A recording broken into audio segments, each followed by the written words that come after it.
感谢阿米洛的中国娘之鲤鱼娘机械键盘对本视频的大力支持啊！之前说错了，这个键盘不叫中华娘，叫中国娘之鲤鱼娘。为了弥补我报错名字，在视频之后我就把它抽奖送出来吧。阿姐，你过来一下。下一期视频时长不够，广告位只有一个。上次跟你说过，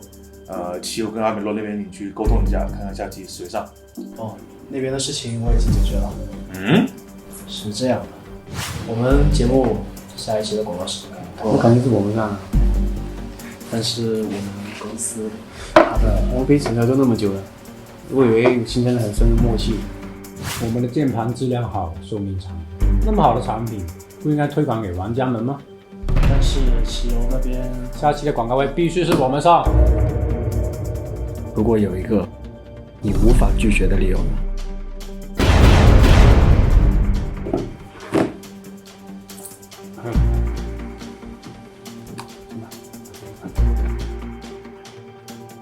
就是这样。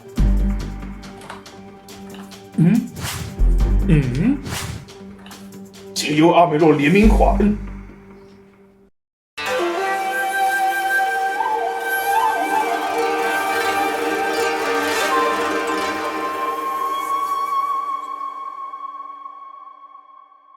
全宇宙的华人玩家们，你们好！感谢收看就招玩游戏，我是聂俊。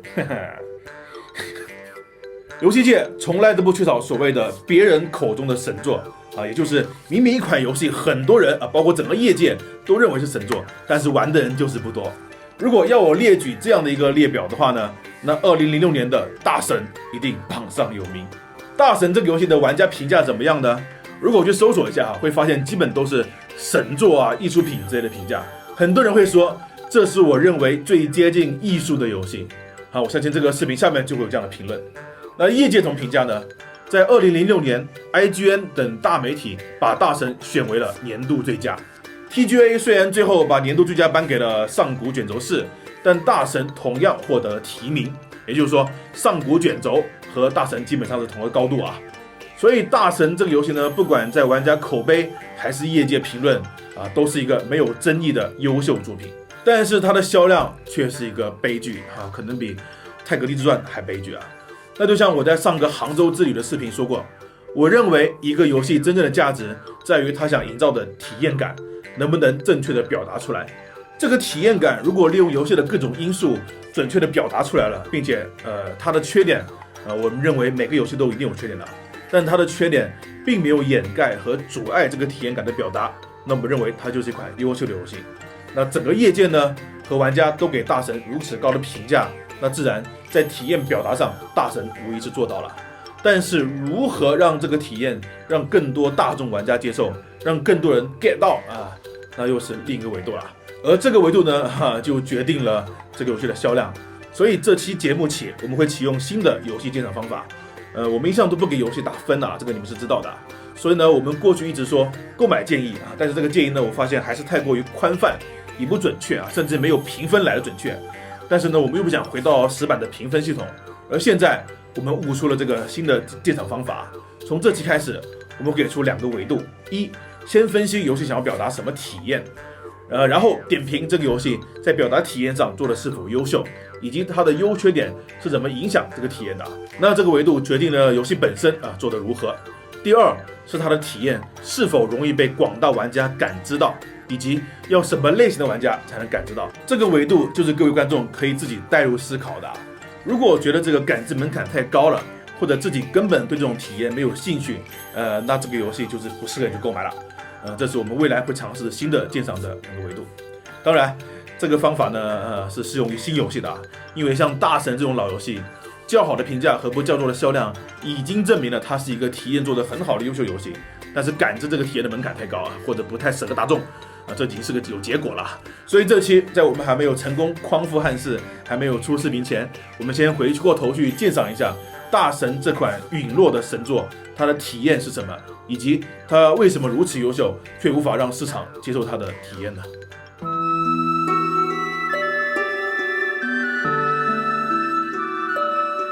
大神是由卡普空曾经的子公司四叶草工作室制作的动作冒险游戏，它以日本古代为舞台，融入了大量传统神话和历史故事。玩家在水墨画一般的 3D 场景中操作外形为白狼的大神，不是这个打桩机的白狼啊，是真正的白狼。这个游戏的名字 Okami 在日语里是双关语啊，既是大神的意思，也是狼的意思。所以游戏里我们扮演的真的是一只狼。日本古代背景、传统神话和历史故事，主角是一只狼，这游戏的名字应该叫只狼嘛。先别急着惊讶于游戏浓墨重彩的视觉效果，虽然有着独特的画面风格，但大神在游戏界有着另外一个奇怪的称号。2010年，也就是大神发售后的第4年，吉尼斯世界纪录给这款游戏认定了一项纪录，商业成就最低的年度最佳游戏。吉尼斯真的是神补刀啊，哪壶不开提哪壶呀，吉你太美啊！这种记录估计卡普空撞墙的心都有。如今的大神褪去了光环，也走出了销量不佳的争论，贴上了超级冷饭的标签，成为了业界一个小众现象，在新生代玩家中的认知度非常有限。可人家当年确实是个体面人啊，也和上古卷轴4、战争机器、吉他英雄2一起在 GTA 上提名过年度最佳。其缔造者四叶草工作室的解散，还在后来间接促成了白金工作室的诞生。作为一款彻头彻尾的日式 RPG， 能和这些怪物级的作品在欧美主场同台竞技，大神的魅力在当时有多么惊艳，就可见一斑啊！如果用一句话来概括大神的体验，我想它就是卡普空的萨尔达。这种比喻不光是表达我对大神的喜爱，也能算是对大神基础框架的一个概述。如果大家从来都没有接触过这款游戏，又想知道它的玩法，可以参考以前萨尔达系列，战斗、解谜、探索3位一体。故事带出了新的区域，新的区域又带出了新的能力，而新的能力又解锁了新的故事。不会像 RPG 那样非常强调装备和升级，整体更关注冒险的过程和乐趣。当然，如果大神只停留在这个阶段的话呢，也不会那么容易获得年度最佳称号啊。大神的官方主题为唤醒这个世界的生命，非常高端大气啊，非常心灵鸡汤啊。其最标志性的画面就是如同海浪一般前仆后继、延绵千里的绿色生机，在大地上无限铺展开去，最终形成一幅旷世绝景的桥段。那画面光是看着就会有种心灵被洗涤的快感啊，仿佛洗澡的时候全身的污垢都随着泡沫被彻底冲刷干净，整个人从焦虑中瞬间释放出来，简直不能再爽了。你这个画面是不是放错了呀？进化既是大神的核心理念之一，也是整个游戏表现力的最直接目标。当然，要进化就现在有污染嘛，所以游戏引用了神魔概念，借助八岐大蛇这样的传统神话制造了对立面。有趣的是，最早的时候他们居然把游戏设定为恐龙时代我是不知道恐龙和进化世界有个毛线关系啊。你这是想模拟恐龙灭绝吗？很显然四叶草自己最后也觉得这个设定有毛病啊，所以恐龙就没了。万幸还没有做出了一个莫名其妙的游戏。不过说不定如果真的做成了恐龙，销量会暴涨呢。引入神魔本身不算什么，谁还没看过神话呢？但大神特别强调进化，剧情一上来就搞出了末日纪实感。当解锁新的区域，暗淡的色调和占据了几乎整张地图的诅咒会黑压压的挡在大神面前，整个世界可谓死气沉沉。游戏从一开始就在引导，甚至是逼迫玩家认识到进化的优先级是最高的。这样的设计对于大神这种有一定自由度的游戏来说，起到了很好的束缚作用，不会因为过于自由而失去了自由诅咒遍布大地，玩家不能乱跑，被诅咒的 NPC 无法交互，玩家也不会被支线分了心。后期发生了紧急情况呢，游戏也只允许玩家直奔目标，合理的限制让游戏的体验不会出现目标丢失，玩家不会有大难当前关我屁事的错觉。这里是开发团队为了把控游戏的体验感所做出的设定，虽然会牺牲一定的自由度，但是能够更好的服务于游戏。开发团队做出了我认为正确的舍取。当完成了一个区域的进化，再去其中探索，这里面的逻辑和体验就完全不同了，因为我们拯救了这里的万物，把原本看得到但去不了地点给解放了，玩家获得了阶段性的成果，然后需要去验收这个成果，而非像一般开放世界是脱离主线的闲逛。不要小看了这种看似文字游戏一样的细微变化，很多时候就有这种概念的转换会直接影响到我们愿不愿意继续冒险。你看现在我们诟病的开放世界的体验割裂感，其实早在当年大神就给出了不错的方案。本质上来说，大神的核心就是利用玩家的强迫症，去引诱玩家产生想要进化的冲动，这是一个会让人上瘾的过程啊。从一开始的惊叹，到中间的渐渐习惯，直到后来主动探索每个角落，确保每个区域达到最完美的状态。大神将进化做成了视觉、生理以及游戏成就上的3重享受，所以这个游戏体验尤其适合强迫症患者，非常治愈啊。不过要说大神最独一无二的，还得数这能化腐朽为神奇的笔叶系统。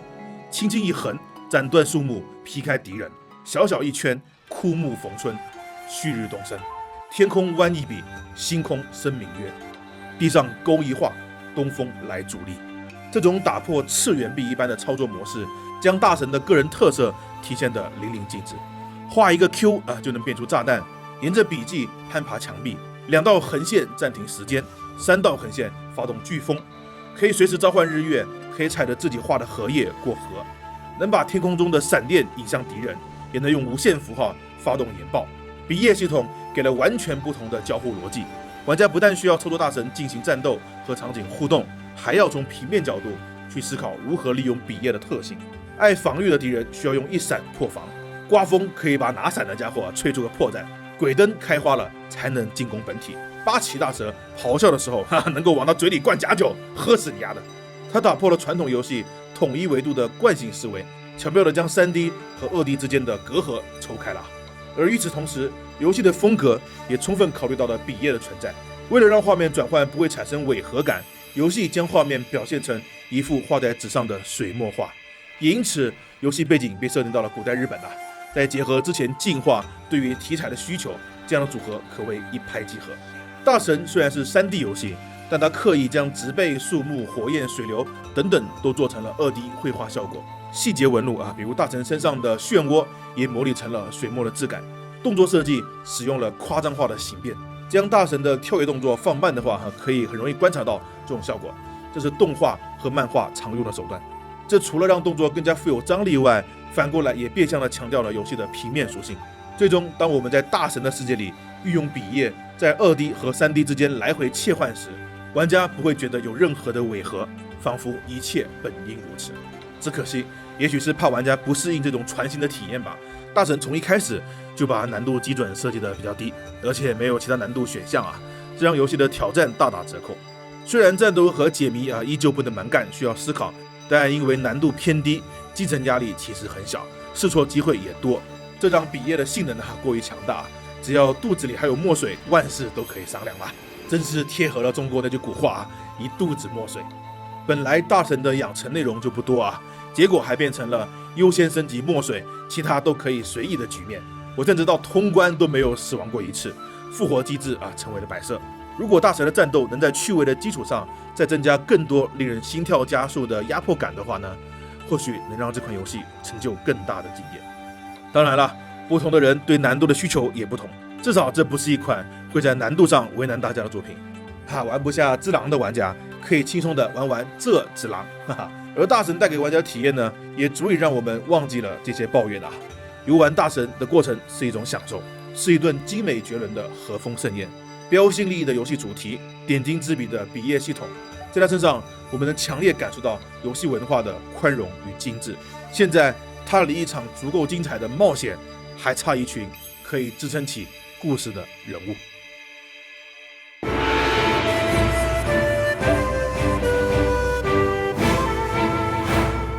开头的时候我说过，大神的发音在日语里正好和狼一样，属于一语双关。卡普空利用这点很巧妙地设计了大神的形象，但我们的主角其实还有另一个更加重要的身份，那就是天照大御神的转世。天照大御神可以理解为日本的太阳神，同时也是日本神话中非常非常重要的一位神。他是日本天皇的主神于是才有了天皇这么一说。所以别看主角像个二哈一样但他真的是一个牛逼到不行的神。然而这位同学在游戏中的表现呢，却完全没有他的名号那么牛逼大部分时间里他看起来就是只狼。好吧，可能叫二哈会更准确点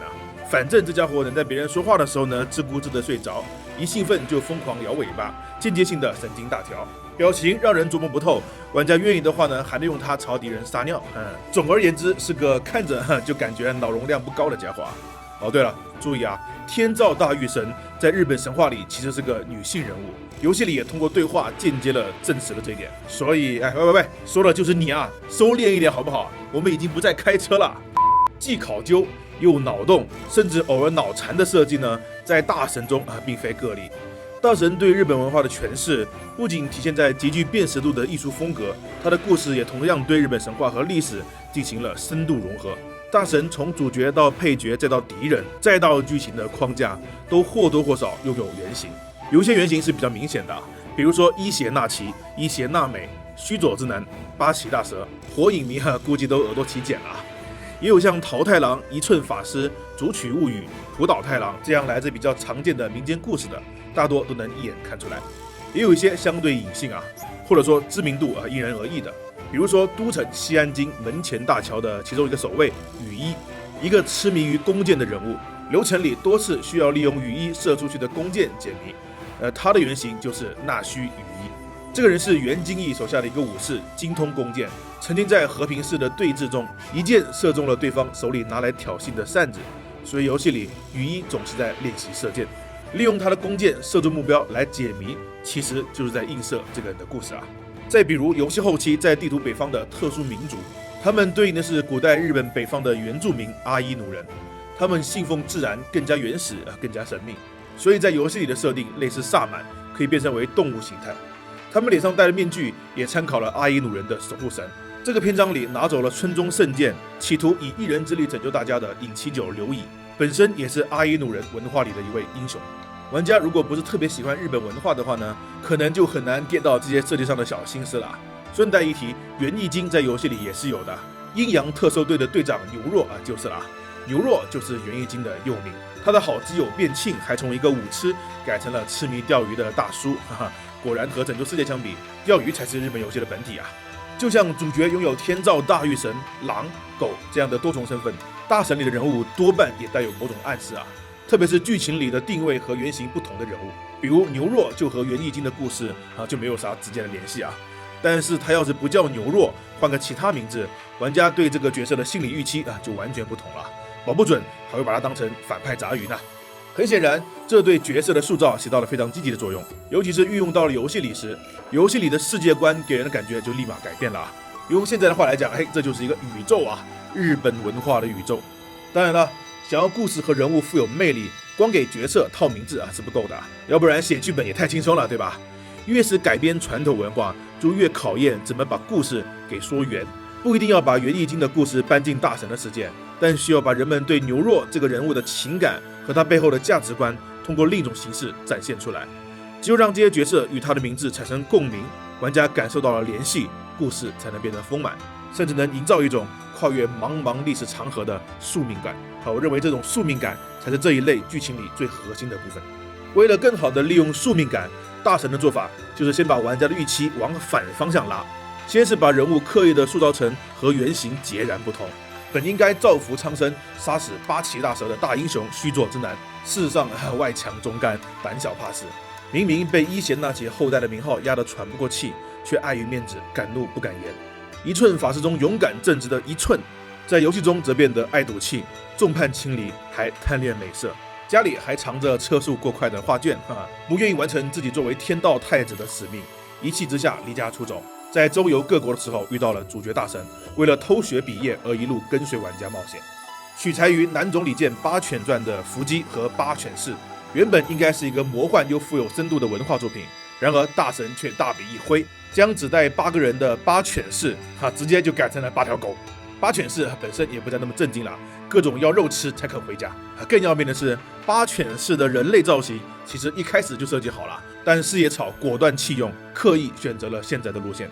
先把传说的一面套给角色，再用夸张的手法将人类的弱点套回到了传说身上。通过制造反差，游戏一方面可以放开手脚改编故事，玩家不会因为熟悉故事而预估到后续发展；另一方面，巨大的反差也为之后的转变做好了蓄力。须佐之男虽然好吃懒做、逃避现实，但骨子里依旧是心地善良、明辨是非，不敢作为，只是害怕自己不能像外人期待那样完美。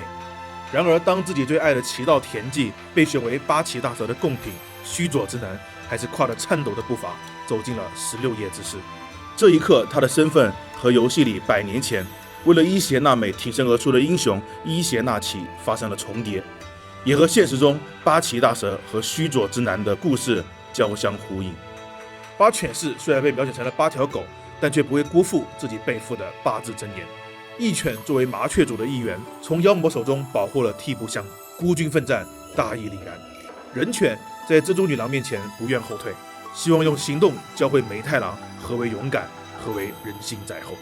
忠犬为了报答上代忠犬的救命之恩，选择用一生去守护前辈的家人，不离不弃，忠心耿耿。八犬虽不为人，却胜作为人。一寸法师更是游戏中更能体现成长的角色，他一路陪伴玩家驱除恶灵，斩杀大蛇，挑战九尾，去过夜晚才会开放的幽灵船，进入过人类的体内，也见识过传说中的龙宫。一寸傲娇的性格却从未改变，永远嘴上不饶人，不喜欢麻烦的事，幻想发现宝藏，直到大战前夕也依旧只想着维护自己的利益。然而最后的最后，当大神失去所有神力，无力对抗邪恶，在这最危难的时刻，一张画纸却从空中缓缓飘落，纸上描绘的正是伊寸笔下最为神圣庄严的天照大御神。整个游戏中，伊寸从未做出过妥协，但这一刻他选择成为自己一直在逃避的天道太子。他要用自己的画向整个中金国传述大神的传说。人们看着手中的画像，脑海浮现过往的种种，玩家在整个流程里付出的所有努力，帮助过的所有人，在这里终于转换成了信仰的力量。光芒汇聚，黑暗退去，天照大御神完成了自己的转世，而一寸也终于找到了自己的人生目标。人、神、信仰、宿命，大神的故事围绕这些关键词展开，也通过这些关键词拼凑出了自己的世界观。大神，游戏中最接近神的存在，却完全没有一个神的样子，但他从来不会抱怨自己的命运。玩家帮助人类，拯救自然，喂食动物，并通过这些行为获得提升大神能力的信誉，直到最后万众一心完成转世。这个过程中，人与神的关系是对等的，双方都有付出。傻傻的大神在旁人眼里却如一寸笔下的画像那般威严，而其他角色他们和大神又截然相反啊！他们本应都是凡人，却又全都背负着传说的名字。人性的弱点是他们甩不掉的包袱，传说里的故事又是玩家忘不掉的念想。他们的信仰不只是对大神的，更是对自己的。当这些人物找到自己的道义，克服了人性的弱点，也就是他们成为传说，完成宿命之时，他们没有必要成为大神，因为生而为人同样精彩。我想大神这款游戏之所以可以拥有这么高的口碑，正是在于游戏的所有元素都有了惊人的自洽能力。美术服务于设计，设计紧跟主题，主题催生故事，故事又升华游戏。天底下没有完美的事物，游戏里的世道也没有永远的满分。一个突出的亮点足以让人们喜欢上一款游戏，更何况是多个突出并且互相嵌套的优点。老实说，我自己也不晓得这个视频有没有把大神的魅力准确的传达给屏幕面前的你们啊。或许有的时候，好游戏的精髓就在于没法用绝对的理论去解释它。就像神谷英树所说的，他无法保证自己还能创造出大神这样的作品，因为这款游戏本身就是他们从业那么多年所诞生的那灵光一现的点子互相融合的产物。而这种灵光一闪的瞬间，人的一生又能有几次呢？对于四叶草工作室而言，或许大神这款游戏就是他们完成宿命成为传说的那一刻吧。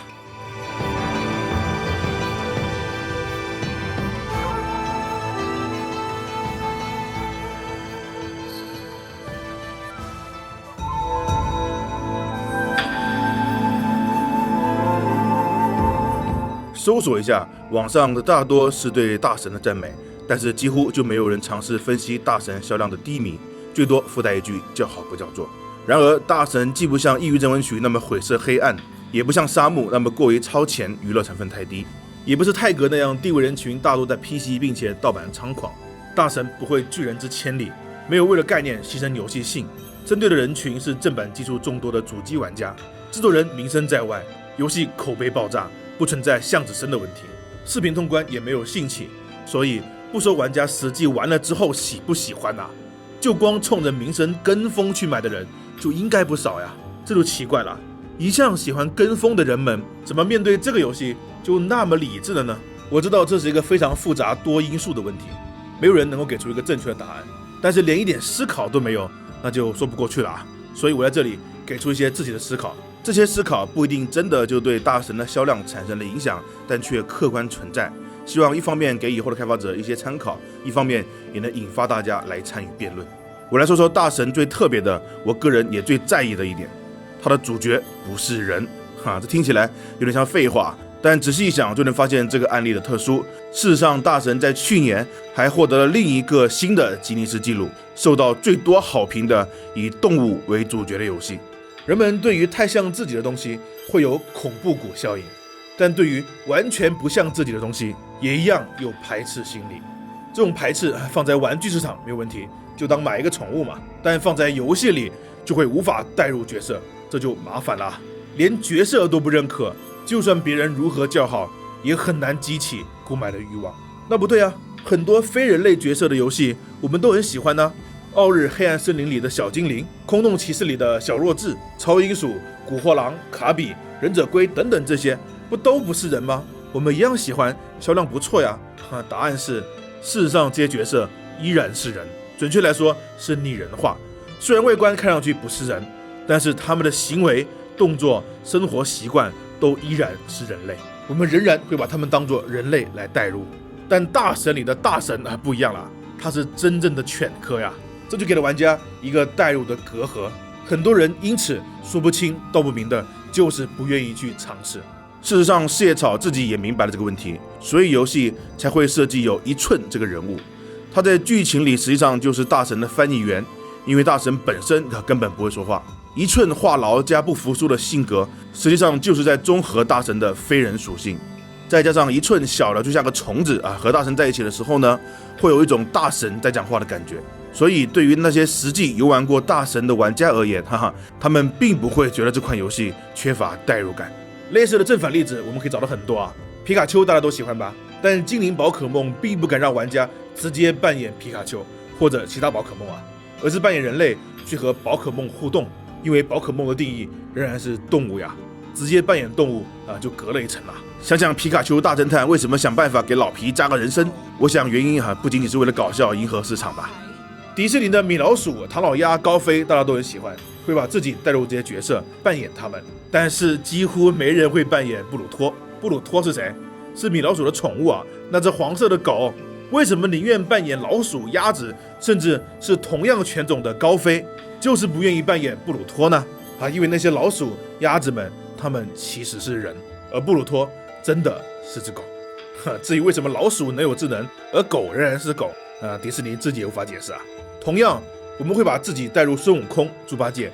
但是基本没人会带入白龙马吧？尽管白龙马其实是可以变成人的有个游戏系列叫庇护所1和2，玩家分别扮演不拟人的鼬冠和山猫，游戏评价一样很高，价格便宜，画面吸引人，但是销量也是非常乏力这些都是人们无法带入真动物的正反面例子，我们仍然可以找到很多。现在很多 IP 创造者都会注意这点。四叶草虽然早就意识到了这个禁忌，但是不实际玩到游戏的话，也无从知晓他们的应对措施。我有理由相信，如果把大神的形象稍微向人类靠拢，以某种方式去解释他既有人也有狼的形态，或许就能改变普通玩家对他的看法。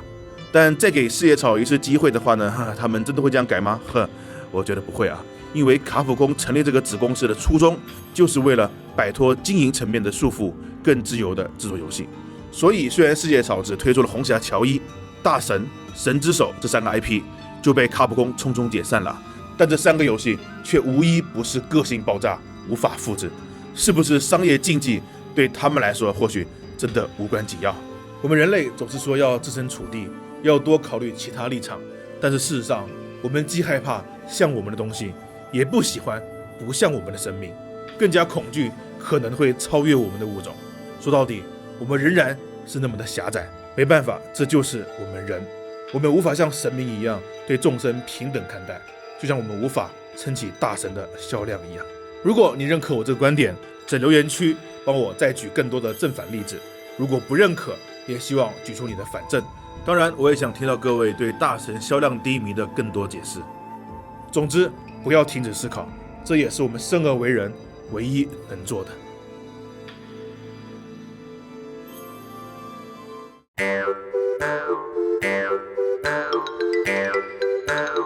好，最后用新的方式来尝试说说购买建议啊。我们把名字换成了购买驱动，也就是我会说出这个游戏驱动购买玩家的着力点，但是这个着力点是否适合你啊，你能不能 get 到，就看各位观众自己思考咯。那第一个维度，游戏的核心体验。大神这个游戏啊，因为已经是老游戏了，所以画面不可能有多好，但是它的画风非常独特，至今都没有同类。而它的核心体验就是在这个独特的水墨风下，体验日本神话历史故事，然后获得洗涤心灵的感觉啊，多少有点喝鸡汤的倾向啊。对于这个体验，整个游戏塑造的非常好，没有跑偏。唯一的遗憾呢，就是难度偏低，压迫力还不够啊。但是还好，整体并不会打破这个体验的核心。那第二个维度，体验的可感知度啊，在这方面大神做的就不是特别好了。有碍于文化，主角不是人类，画面过于惊奇，以及没有中文等等障碍，想要理解这个核心体验的门槛比较高。要么就是还欣赏不了这种风格，要么就是更多人根本压根就 get 不到这个感觉。这点也非常值得我们去思考啊。特立独行的确是卖点，但是如果曲高和寡，那是否反而适得其反呢？大众和艺术这个平衡点真的很难呐。好 ，GameQ 永在，我是聂俊，我们13直播见。